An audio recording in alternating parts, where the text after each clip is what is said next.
Moderna and Merck's experimental cancer vaccine, when used in combination with Merck's blockbuster therapy Keytruda, reduced the risk of death or relapse in patients with the most deadly form of skin cancer after 3 years, according to midstage trial data released Thursday. The combination specifically slashed the risk of death or recurrence of the cancer, known as melanoma, by 49% in patients in later stages of the disease compared to those who received Keytruda alone after 3 years.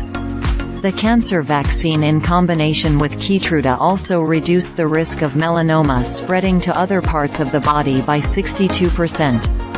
Those results build on mid-stage trial data the companies released earlier this year, which showed the efficacy of the combination in the same 157 patients over a shorter period. After around 2 years, the vaccine and Keytruda cut the risk of death or relapse by 44% in melanoma patients, and reduced the risk of the cancer spreading in the body by 65%, according to the earlier trial data. The most common side effects of the vaccine after 3 years were fatigue, injection site pain and chills, according to Thursday's data.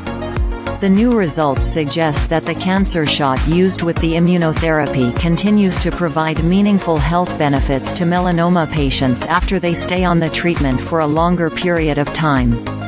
The two drug makers are continuing to study the combination as a treatment for melanoma in a late-stage trial, which began in July.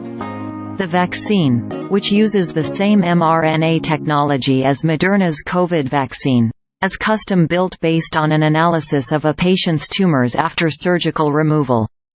The shot is designed to train the immune system to recognize and attack specific mutations in cancer cells. Merck's Keytruda, which is approved to treat melanoma and other cancers, belongs to a class of widely used immunotherapies known as checkpoint inhibitors designed to disable a certain protein that helps cancer evade the immune system. The U.S. Food and Drug Administration gave breakthrough therapy designation to the cancer vaccine for the treatment of melanoma in February, which is intended to speed up the development and review of treatments for serious and life-threatening diseases.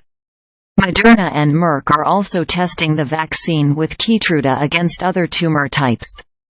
On Monday, the drugmakers started a late-stage trial on the combination as a treatment for non-small cell lung cancer. Melanoma is responsible for the large majority of skin cancer deaths, according to the American Cancer Society. The rate of melanoma has increased rapidly over the past few decades, according to the organization. About 100,000 people will be diagnosed with melanoma in the U.S. this year and nearly 8,000 people are expected to die from the disease, according to the American Cancer Society. Don't miss these stories from CNBC PRO.